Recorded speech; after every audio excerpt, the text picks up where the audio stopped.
Nu bliver det muligvis svært. Den kunstneriske hakkeorden er veldefineret med en klar top og en endnu klarere bund. Det er op til den enkelte at vende op og ned på denne orden, men det kan være praktisk at vide, hvad man er oppe imod i sin groteske form, inden man starter revolutionen. Derefter er man set herfra mere end velkommen til at gå i gang.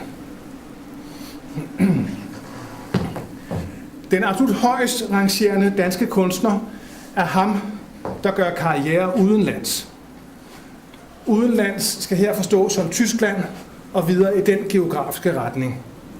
Dog ikke længere væk, end at det er lande, vi er trygge ved, og som ikke lugter alt for meget af ferieparadis. Udenlands er ikke nordpå. Norge, Sverige osv. derop efter ligner Danmark alt for meget til det er rigtig fint. Lige under denne fremadstræbende og succesfulde kunstner står den kvinde, der gør det samme.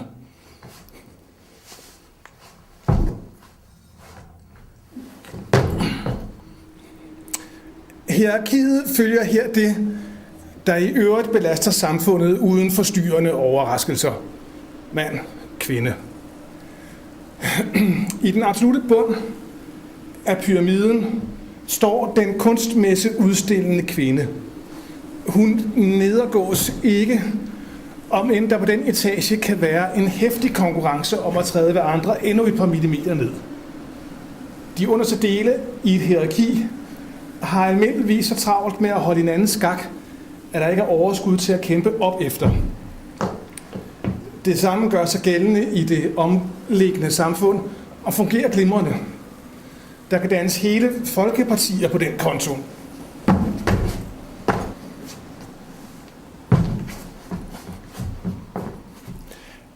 Hvis den kunstmæssigt udstillende kvinde er en mand, er han automatisk et skridt højere oppe på rangstigen.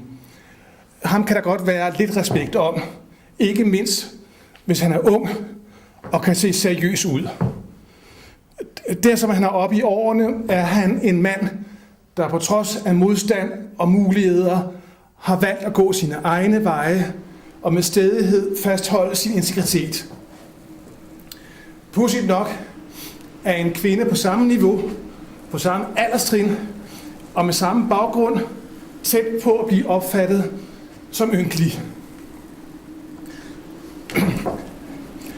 Billedet er her naturligvis trukket vel hårdt op, men til gengæld er det til at tage at føle på.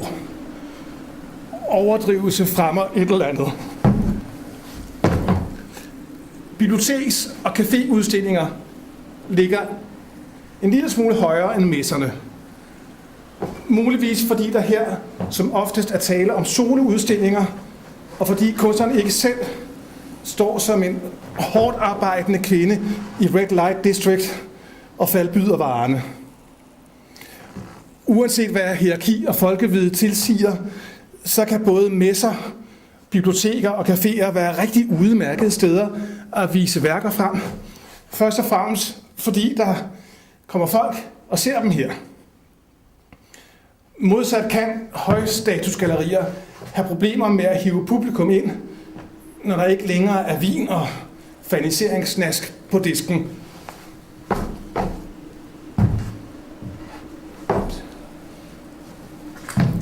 Næste hierarkiske trin er de censurerede udstillinger, som der er et utal af. Iblandt disse er der så også en intern rangfordeling, der gør, at somme er finere end andre. Det kan være indviklet at holde rede i, hvilket der rangerer højst, da det skifter lidt. Men hvis man har lyst til at deltage i denne type blind date, så er det bare at kaste sig ud i det. Om ikke andet er man med til at betale til en slags fællesskab, der gør, at nogle andre kan blive udstillet. Eller man kan eventuelt lave sin egen censurerede, og dermed selv være med til at sætte reglerne og bestemme, hvis man orker.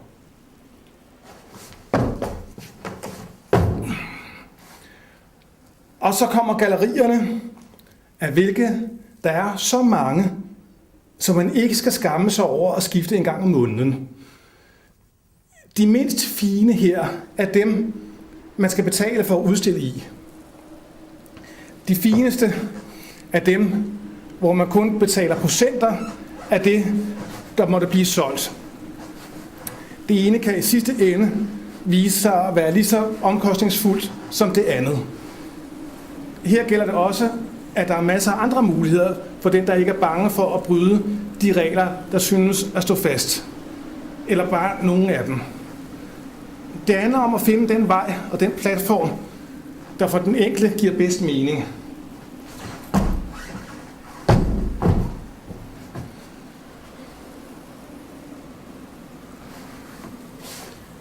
Det giver ikke nødvendigvis respekt at sælge meget, ligesom respekten heller ikke som en naturlov følger den fattige og i armod levende kunstner.